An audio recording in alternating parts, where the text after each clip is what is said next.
The story takes place in the 1980s when several ruthless, tattooed gangsters in Indonesia were mysteriously killed, causing chaos across the country. These gangsters drank human blood, and their deaths were shrouded in a terrifying mystery. On a dark night in 1984, an elderly villager named Danang, along with his men, devised a plan to eliminate these gangsters. Their leader, Jared, had an immortal body. Danang shot him multiple times, but he didn't die. The rest of the gang was soon defeated. Finally, Danang beheaded Jared and sealed his head inside a magical vessel. But before dying, Jared cast a deadly curse upon the village. Over time, people began to forget the incident. The story then jumps ahead 10 years. The main character, Gia, returns to the village for her mother's funeral. Gia is Danang's granddaughter and Jared's biological daughter, a truth she never knew. She was raised in the city to keep her away from this dark secret. As soon as she sets foot in the village, strange occurrences begin. Thunder roars and Danang becomes furious upon seeing Gia. He immediately orders her to leave, repeatedly warning, "This village is not safe for you." But Gia insists on staying to take care of her grandfather. Tensions rise between them. Meanwhile, the village chief gathers all the villagers and issues a chilling warning. Jared's daughter has returned. No one should go outside at night. If you hear a knock, do not open the door, and don't let your children out of your sight. Panic spreads through the village. The chief further warns, "If anyone looks into the eyes of the spirits, they will die." Hearing this, everyone starts living in fear. Meanwhile, Gia is packing her mother's belongings. Danang says, "I will personally take you out of the village," but someone has punctured the car's tire. Everyone in the village is hiding inside their homes, and no one comes out to help. Gia's boyfriend Dika sits near the car, flipping through a book. Suddenly, lightning flashes and the sky roars. In the distance, he sees some people standing. He tries to talk to them, but they are not humans, they are ghosts. Even the village guards are terrified upon seeing them. Just then, a stout guard finds himself standing close to the ghosts. In the next moment, his horrifying scream echoes throughout the village. Elsewhere, a woman hides her daughter inside a cupboard, but the ghosts do not stop chasing her. Meanwhile, Dika hides behind the car when Gia arrives. Dika tells Gia that he has seen the ghost carrying a coffin with his own eyes, but Gia refuses to believe him. On the other side, a terrified woman tries to hide under her bed, but the ghosts find her. They drag her out mercilessly and strangle her. Meanwhile, her daughter, hidden inside the cupboard, watches everything but is helpless. At the same time, the stout guard, who has already fallen under the ghost's control, repeatedly bangs his head against a wooden pillar. Meanwhile, Gia and her boyfriend argue over whether they should stay or flee. Suddenly, a severed hand falls in front of them. Danang, sitting nearby, watches the ghost's movements through the window. He immediately grabs a gun and fires at a ghost, somehow managing to save himself. But Danang is furious. He yells, "Gia, you should have never come to this village. You have put everyone's life in danger. We must get out of here tonight at any cost."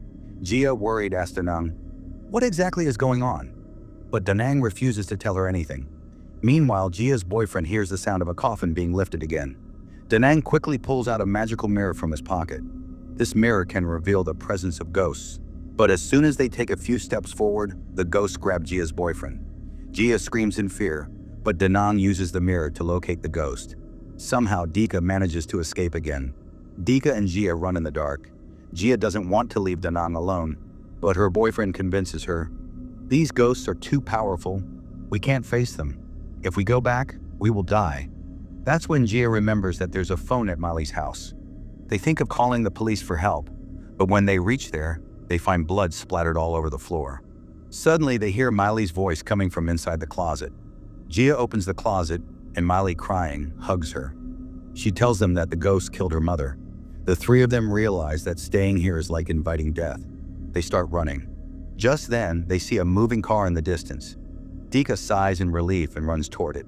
But in the very next moment, the car transforms into ghosts carrying a coffin. The ghosts lift Dika into the air and throw him down. They attack his leg, injuring him badly. Gia and Miley try to support him and escape, but Dika, groaning in pain, stops. The ghosts attack again. This time they rip out Dika's heart, killing him. Gia faints upon witnessing all this. Meanwhile, Dalong arrives at the village chief's house and tells him that he needs an amulet and some weapons. He has a plan. He wants Gia to be the one to eliminate Gerard. If Gerard is killed, the village's curse will be lifted. The chief agrees but warns Dalang to keep his windows and doors locked. On the other hand, a man named Yano kidnapped Gia.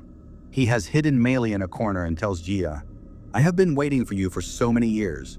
Then he removes an amulet from her neck. This amulet was made from Rot's teeth by Nang. Yano reveals to Gia who her real father is. The truth starts to unfold. It turns out that Danang himself had killed Jiro, severing his head from his body to ensure he could never return to life. This is because Jiro was no ordinary human. He practiced dark magic and drank human blood. Even bullets couldn't kill him. However, ever since Jaya arrived in the village, the spirits of those who died 10 years ago have started emerging from beneath the ground. Now anyone who looks into their eyes is doomed to die. Meanwhile, the village chief's wife is furious. She scolds the chief, asking, "Why did you give that amulet to Nang? Without it, these ghosts will destroy us all." The truth is, the chief was also among those who had killed Rot's goons years ago. Just then, there's a knock at the door.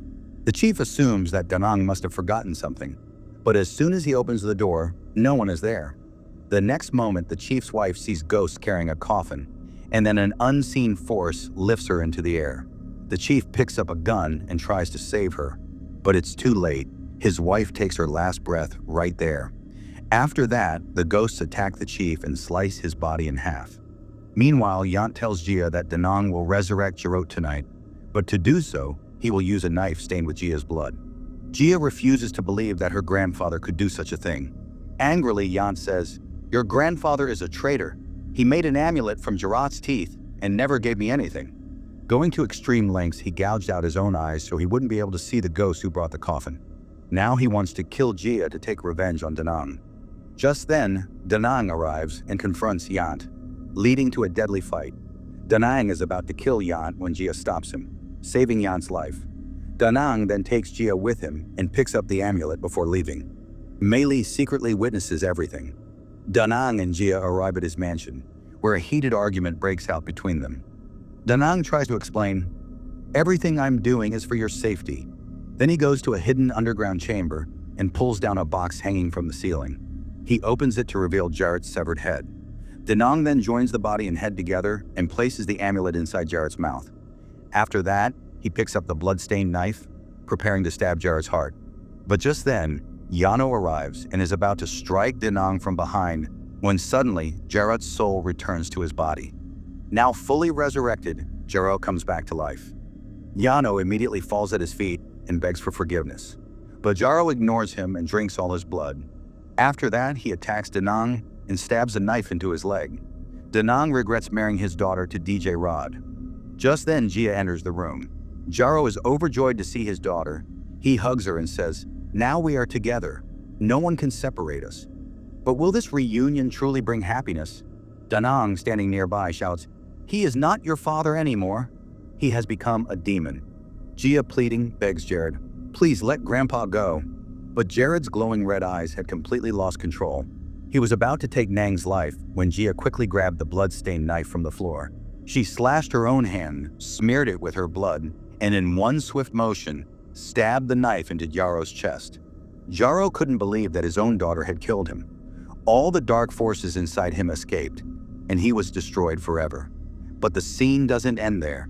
As Gia tries to help her grandfather Nang and escape, Meili enters the room with a gun, her face red with rage. She screams, "Because of you two, my mother died. The whole village was wiped out. Now you must die too." Using his last ounce of strength, Danang grabs a spiked wooden plank nearby and throws it at Meili. She collapses instantly.